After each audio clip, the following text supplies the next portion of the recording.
episode 53 of Enterprising Minds podcast. We have Alex and Dave here today. And coming off of one of our last episodes where Ruthie mentioned the fact that it's been a while since we talked about AI, on the show at least, we figured we would do a little episode on what we're calling AI Playground. Show title will be different by the time you're listening to this. But, there are a number of things with AI that I've experienced, talking at a local university here, getting some context around where other people are with their AI journeys and how they're using it. And then Alex, I know you've been playing around with different use cases, certain things that I wouldn't even think of doing, and a podcast that you shared. So I will kick it over to you, and you can pick one of the three, and we'll go from there. So, all right, let's start with something a little bit different. Let's start with using AI for fun, something more recreational. We talk about AI for work all the time, but there's really good points that were brought up. One by Ethan Molnick, if you know the Wharton professor, is very prevalent on LinkedIn about AI use cases. Dumbs it down really well. He's a great guy to follow. But he was talking about basically is like, to really understand it, try using it for 10 hours with your day-to-day work, right. and you'll start to see what the limitations are, where it works and where it really doesn't work and stuff like that. So I think that's kind of fun. The other piece about it, I think, is when you play around with these tools, you start to get a feel for, oh, it has the tendency to do that, or it's good here, but it forgets this. Like its memory is definitely questionable, stuff like that. So for fun, I've over the last actually, I don't know, 6, 8 months now, been doing different text-based RPG games with ChatGPT. I've got a Plus license, but you can do it with the free version as well. And there's a ton of GPTs out there. Search for Harry Potter, search for Cyberpunk 2077, Deus Ex, Borderlands, Pokemon, whatever, theme show or whatever you can think of, Right. Star Wars, Star Trek. There's a GPT out there where you can say, okay, you're the next captain on a starship, and here's the scenario, and it'll come up with a story and craft it, and then you make decisions on that, and it kind of goes back and forth. Or you can make it, and this is actually a point of problem I actually have with it. You could make it do more of an RPG element of like, in a way of like a dice roll kind of randomization aspect to it of, did the shot land? Did you hit the enemy, or did the enemy hit you, or how critical of a hit did you take? It really struggles with not letting you win all the time.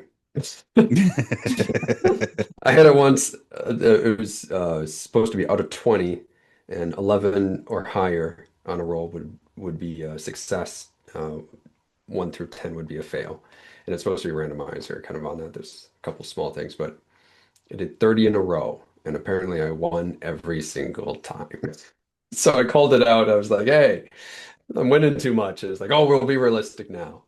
No, kept doing it. And even set up like different GPTs trying to ask it about like, how do I make this thing more real? Right.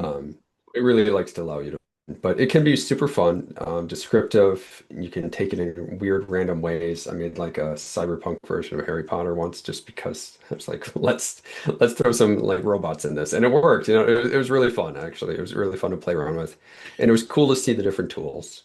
Yeah. I have Um, to admit, this is an entire genre of things that I did not know existed until I started talking with you and Ruthie. there's tons, man. Oh, yeah. Like, now I've played around with what you guys do, but it's funny because I look at it and it's like, oh man, I have to read. Like, Yeah.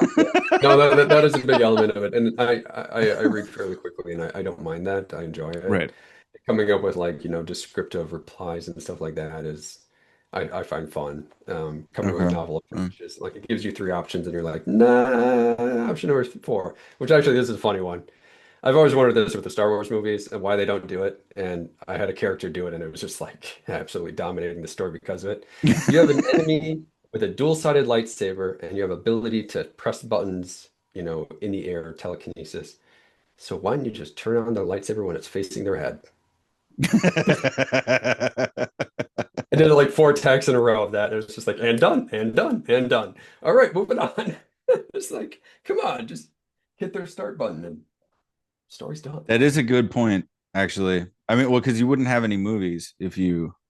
Oh, I know. It'd be insta kill because basically it's like every once in a while they're flipping around this dual-sided lightsaber and they're like, how did you not take out your own hips by doing that little spin move? Oh, you had it turned off.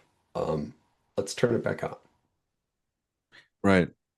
Or if you're like in the shadows, you just turn it on while they're walking and you take out their leg. Right. Like, Takes out their leg, right? Exactly. They're stumbling on the ground. What? And okay. there's one other interesting one. And I know you had a chance to play around with it too as a prompt that I created. Um, and I think it was kind of an interesting self-realization actually aspect out of it, out of a game, which was this World War II prompt. So Hmm. it asked it of saying, I want to be a World War II sergeant, and knowing war is realistic, that even if you have successful tactics, you still have losses. Like Right. it's not easy. Actually, that's true of today even. Like you have 50% casualty rate for fire events. Like it's really, really bad. Hmm. Anybody starts shooting, it just doesn't go well. Of like, and then I'll attempt different tactics, give me a scenario, and then review my tactics and show me alternatives that I should be using and stuff like that. Right. And I know you had a chance to play around with it too, but what was your quick impression of it? Like, Yeah. So I think, as it relates to a business and marketing podcast, I found the strategy piece of it really interesting and a good reminder of if you know the subject well, hmm it can go a lot easier. hmm Um, so being a history person, it gave me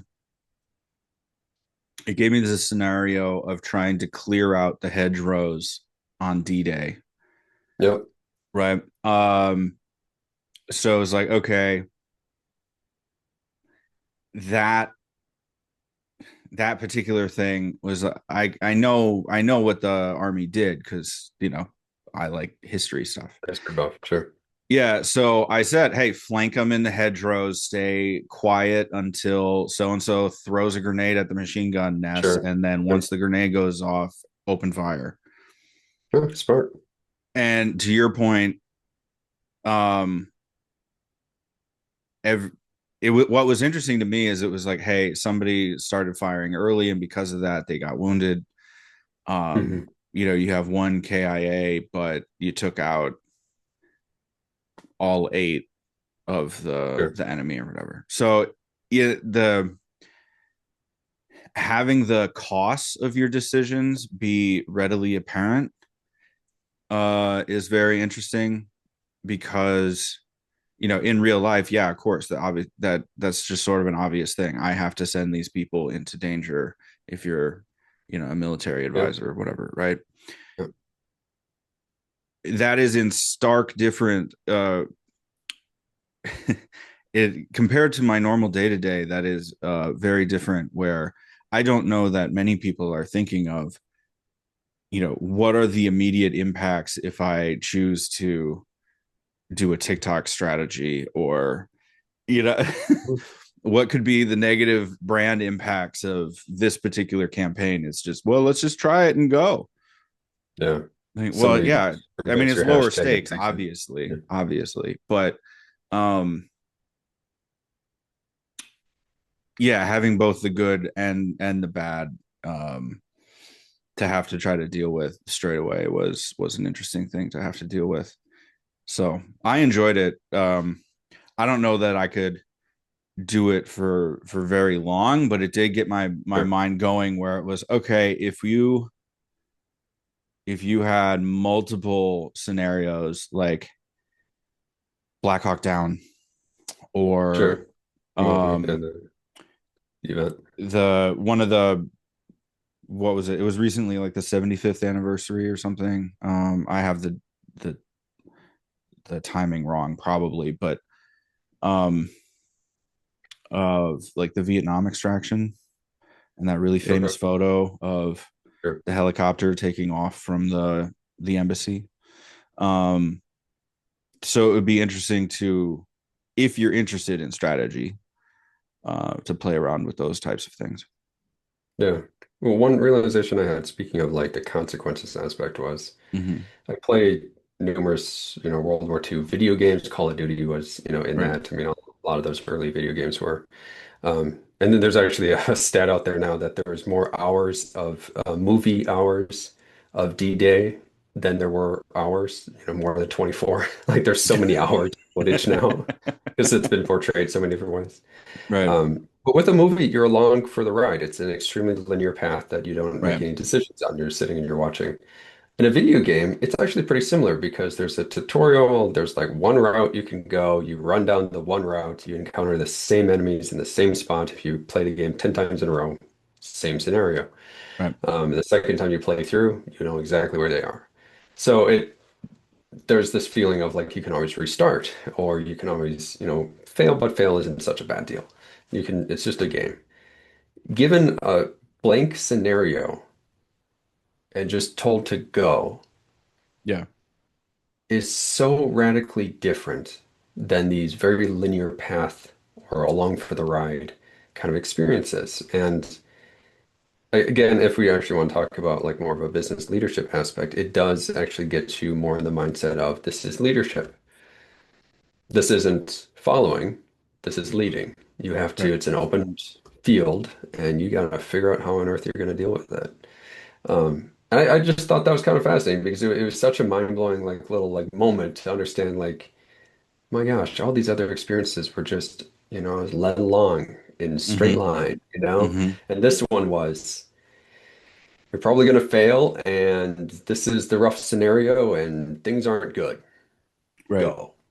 Well, and you And can then see the how mind, if you're uncomfortable with this idea of, oh my God, I don't know what the best what to do. decision to make is, right? Yeah.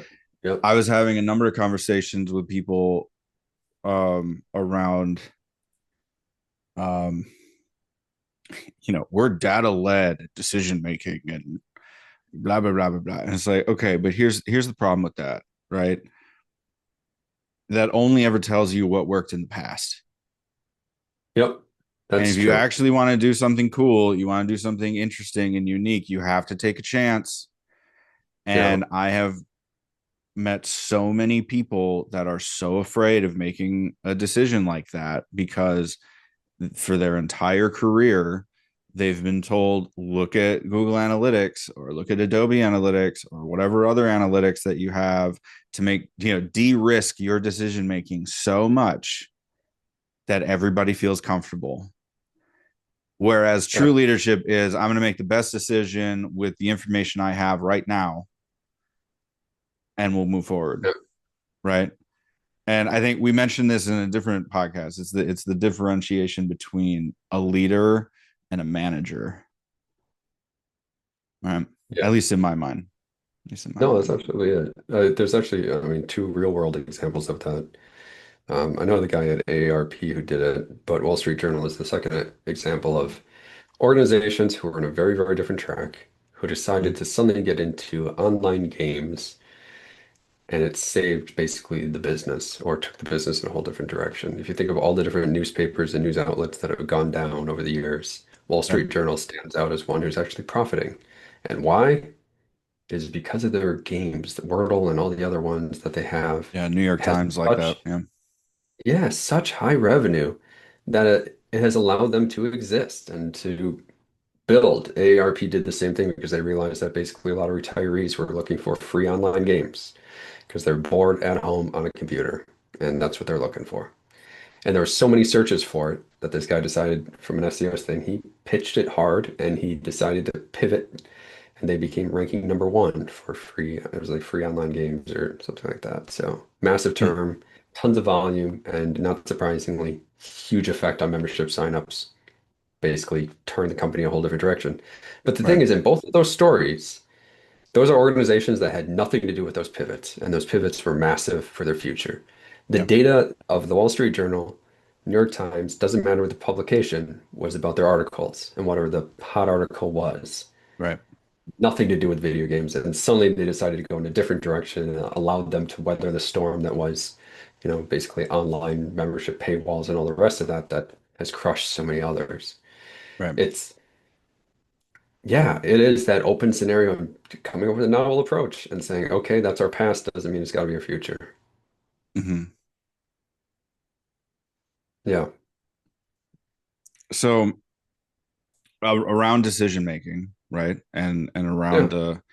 the context of decision making, I know for me, one of the more invigorating things that I've done recently, over April, was I gave two different lectures at the University of St. Thomas here in town, in St. Mhm. Paul. Full disclosure, Alex and I are both alumni, different Yep. programs, but you know. So I was there, and one of the talks was around AI, and they had three different people do TED Talk style talks, and then there was a panel at the end. So that it was really interesting to see not only what the other speakers were doing for their organizations, um, but then also to hear the crowd, ask their questions. And it was a mix of students Mhm. and alumni, and then some other, professors and stuff that were there. So it was interesting to see how some people were asking questions along the lines of, well, here's what I do for this, and is it good enough to, do this work? It's like, don't wait. Don't wait until it's good enough, because honestly, I think you can do 80% of what you um think is hard or really mundane and gross, with the AI that's available now, and that was kind of my main message was, the use cases for AI is right in front of you. Is there's an old, agile methodology thing that has come up in every workshop for agile project management that I've been a part of, right, where it's the take your day, list out all of the activities that you do in that day, starting from wake up, get out of bed, do a time estimation, around those things. And then for all of those, you can do the same exercise for what could be handled by AI. Is it writing the email to your boss? Is it performance review stuff where you're uncomfortable talking to you about yourself, but what you did that year? You know what I mean? Um, all of those things are readily available with whatever AI you have access to in, your company, your organization. Now, if you're on your own and you can play around with it like we do, because through, personal subscriptions or whatever, great, you can be ahead of the game then, because then you can, discover things. But I found that context really interesting, just to see where everybody else was. And I think you shared with me you had a similar experience listening to a podcast you frequent. um, Yeah. Art of Manliness, who's it's a random name, but fantastic interviewer for basically different authors and kind of subject matter experts. He had Ethan Molnick on, who I mentioned before from mhm. Wharton. I know he also did some stuff with Harvard. He's got a lot of videos out there too. So if Yeah. you're looking for him, yeah, Ethan, Mollick, Yep. Mollick, I guess is his last name. Um, yeah, he was great because the podcast was talking about like getting into AI of how do I start? Why, like, is it scary? Is it not? And then talking about also about like education. They're both writers. They both Mhm. are authors, and how you got a thing that's really good at writing. Like, do you feel threatened by that, or how do you use it? Right. Um, and it really does get to the point of you are augmenting and enhancing an individual. You're not replacing an individual. Right. Right. You may have the basics, which he had a really good point because he teaches an entrepreneurship class, actually at Warren, of let's say you're a small business owner. I mean, going back to some of our like the recent freelance episodes too covers this, but and it's true in any job really. You have so many different things that are being asked of you. Yep. Maybe it's managing people, putting together a budget, forecasting, reporting. I mean, just writing emails, writing meeting agendas, coming up with summaries and synopses. I mean, there's tons of different things that you're asked to do Yep. every day of every week, and you're only good at some of them. And it would be really nice if you could get some help with those other ones too.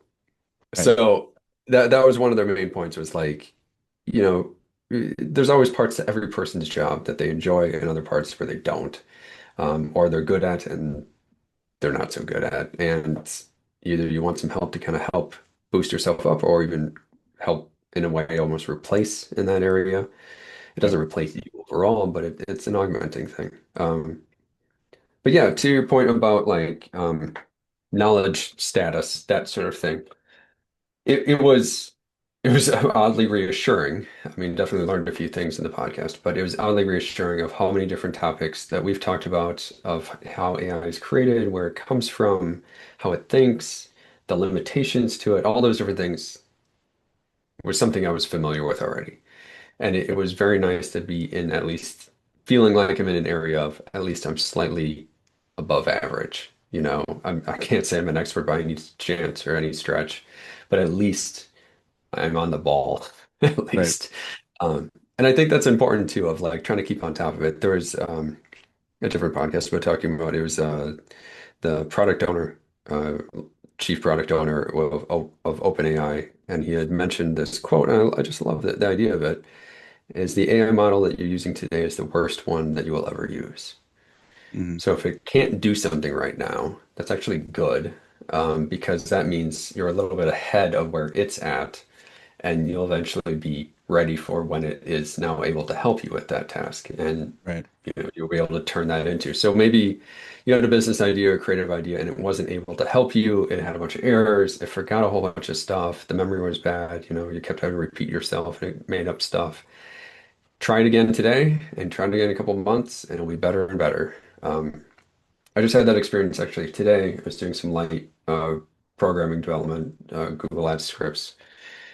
And I had so many struggles 3 months ago with the latest model of ChatGPT of doing debugging, and it was awful. I mean, I spent like 8 hours and it kept just Hmm. coming up with stuff that didn't exist. I tried it today doing this model. It was fantastic. I made this thing so complex and I was able to tweak it, customize it again, debug it properly. Right. It was so much smoother of an experience than what I had 3 months ago. Right. That 3 months ago I said I kind of wrote off ChatGPT being able to help me do programming. Today I changed my mind because just the latest model Right. Right. Yeah, and that goes to show you have to continually, test these pushed on it. things and Yeah. keep coming back to them. Like you definitely want to be familiar. Like pick one. Like if you haven't started yet and you're unfamiliar, pick one and Yeah. get familiar with it. Um, and learn that because then what you learn there will then go to, other things. So I know for me, I've been using Notebook LM with Google a lot lately just to get a whole bunch of sources together. It allows you to, it's basically a study tool.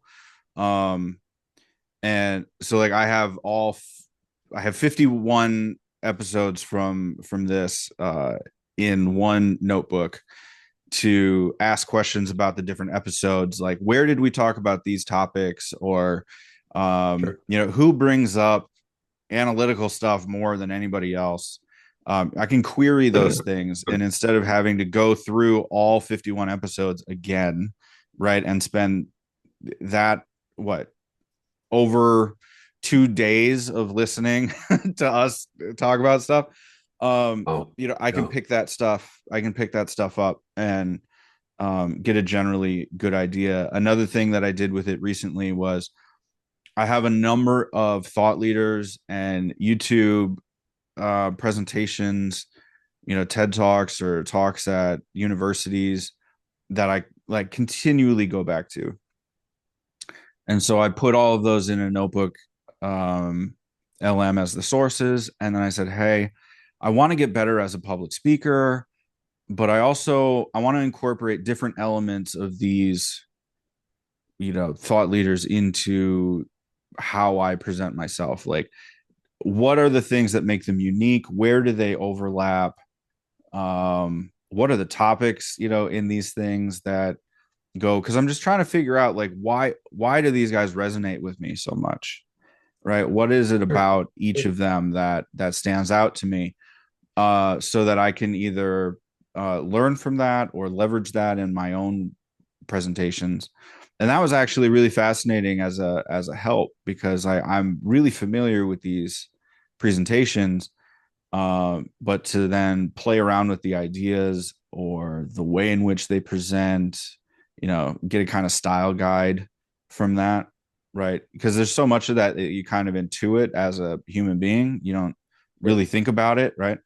So and so is more disheveled. This person's really upfront and like kind of aggressive, or you feel those things, but then when you have to actually explain them, it's a little harder, right?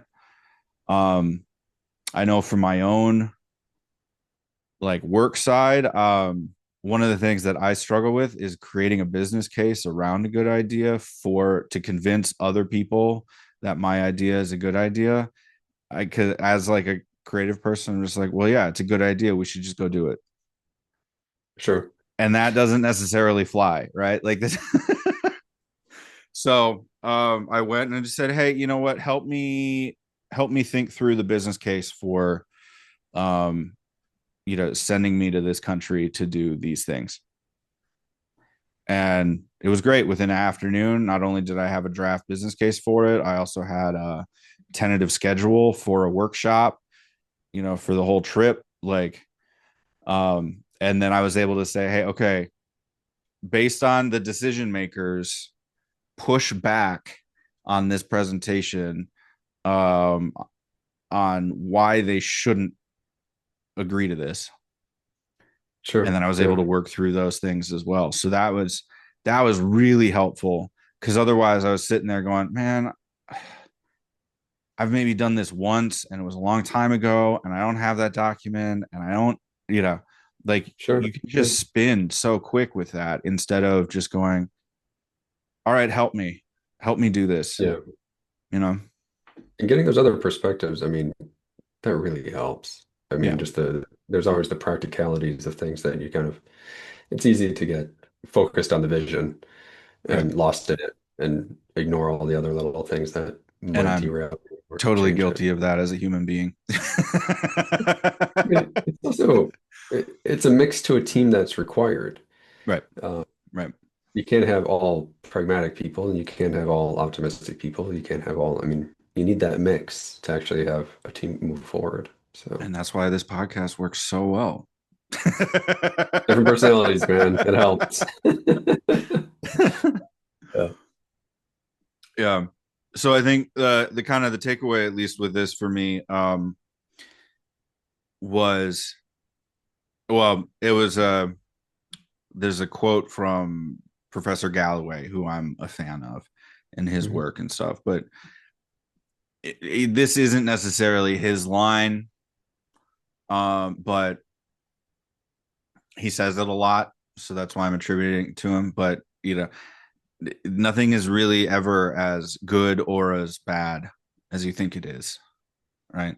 And that was definitely kind of my takeaway of with the AI stuff. It's moving so quickly that it's Mhm. really hard to wrap your head around all the changes, but if Yeah. you stop and think about it, it's like, well, okay, I am not at a frontier, research organization, a frontier model research organization, so I don't necessarily need to know all of the updates, Yeah. True. right? And the models that are out there are good enough for what I am trying to do, Mhm. right? That if it gets better, it gets better, and that's fantastic. But I can use it right now. So great. I'm going to use it right now. Um, but then also, because of everybody's different perspectives or things that they're good at, every single person is using it slightly differently because it's an enhancement to what they're doing. Right. That was the big takeaway with Right. that presentation, is every single organization, um, or people who were representing other organizations, listening to them, it was totally an enhancement to their jobs on an individual level, right? It wasn't necessarily a replacement of the jobs. It was, I can do this, so I can leverage it this way so that I can do these important things better, Right. which is definitely a positive note because it's just so easy to spin into, I'm a writer, it's going to replace me, you know. And I thought one of the best sort of questions to reframe things was from the moderator, and he asked, what are the things that you don't use AI for? Right? And I thought, well, that's good. My immediate response was anything I want to be known for, right, is what I'm Sure. not going to Yeah. be using AI for, or I'll use it like, I enjoy creative writing. So what do I use it for? I use it as an aid for writing, right? Sure. But it's not doing the writing for me. Right. It's not, it might, I might use a spell checker or, something like that to do some of the grammar, some of the editing, but I know my style. I know when I want to use a semicolon instead of, two sentences. Because I have a writing degree. I know those preferences. So I'm going to go through and I'm going to do that. Um, Sure. but yeah, anything that I want to be known for, I want to do. I want to be able to say, yeah, I designed this, or I wrote this, or I'm presenting these ideas. Um, does any of that resonate with you? I think they've had enough No, absolutely. listening to my Absolutely voice. does.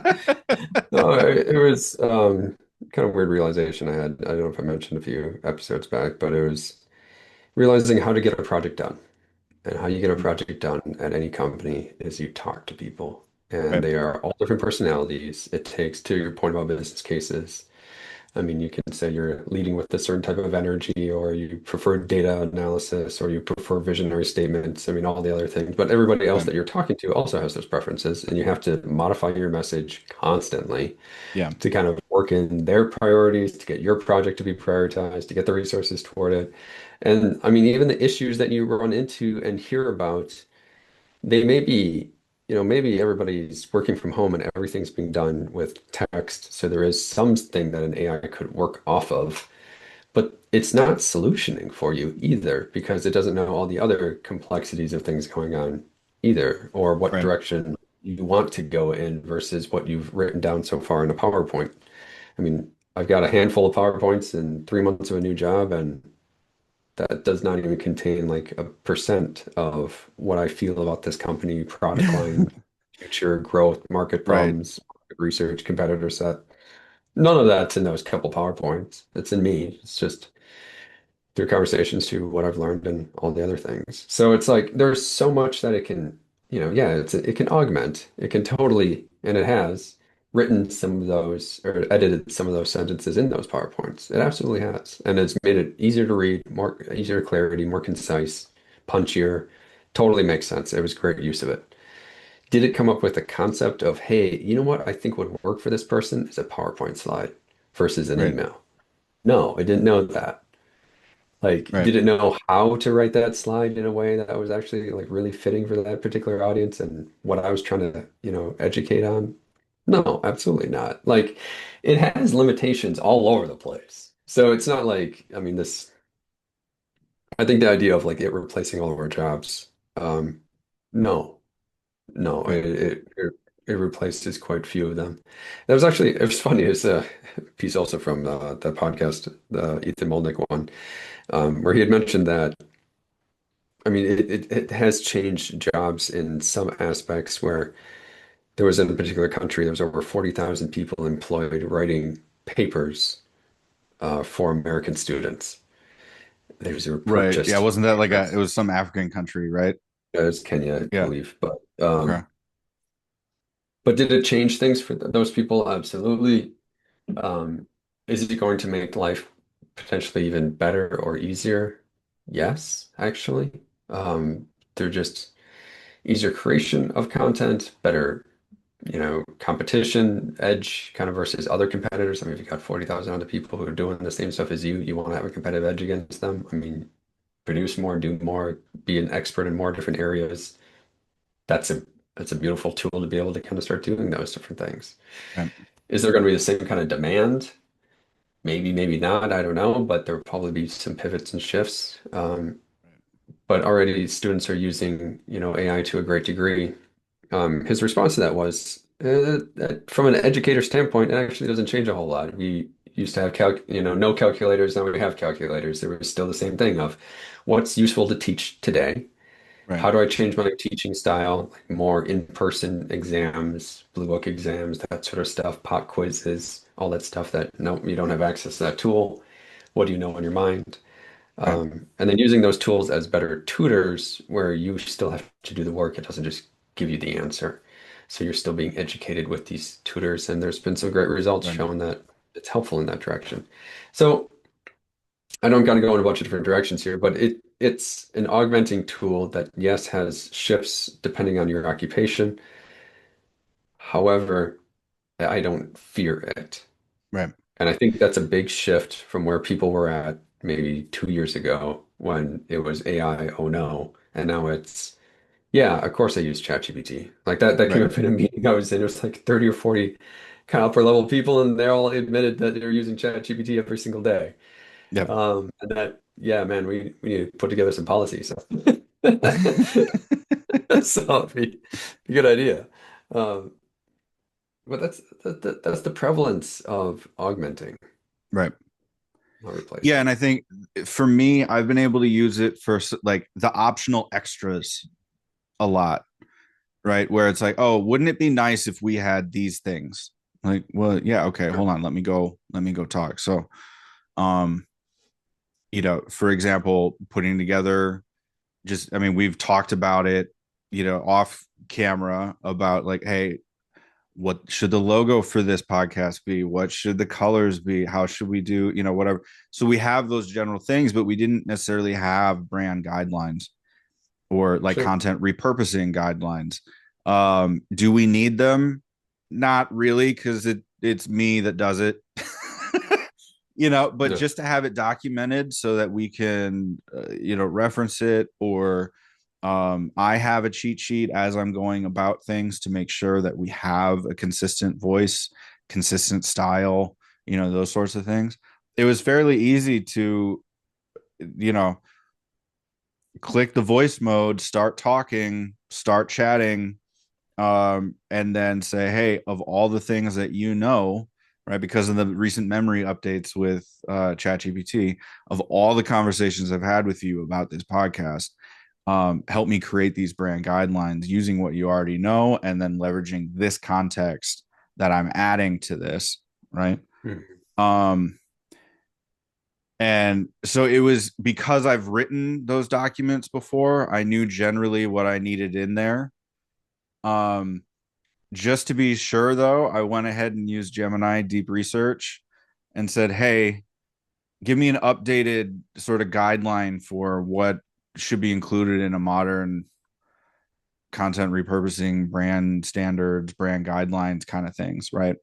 Um, and so it went and looked at 300 something websites, and here's what should be included in all of these things. And being able to put together all of those things really quickly, I was able to knock it out in like an afternoon. But honestly, making it, to your point with do I know if it should be a PowerPoint or a Word doc or whatever else, like, okay, I got all of the things that I needed using the AI, fine tuning it, with, no, it's not actually blue, it's a green, you know like that kind of stuff. But then it took me more time to actually put together the document to say, here are the colors, here's a formatting, here's the actual PDF version that I shared, um listing out all of the information. That took me longer to make it look good, than to just have them written somewhere, right? Um, so yeah, I think Saving time where it matters. Yeah. yeah, but then also to your point about the teachers, it was the learning through doing, right? Because now, okay, I'm Absolutely. better at using that online design tool because I Yeah. formatted everything. At least in my mind, you take the standards a little more seriously if they're in an official looking document instead of just here's a Word document that, with text describes everything, but doesn't actually, say anything. Um, yeah. So anyway, I'm rambling, but that's just my own experience so far. So thank you everybody for listening to this episode. We are putting together some ideas on other ways to, reach out to everybody that listens or aggregate ideas from the show. So drop a comment, let us know, episode ideas, comments. How are you using these things? Use cases. We would love to know. We'd love to interact with you. And with that, we'll see you in episode 54 coming in 2 weeks. So take care and see you then. So.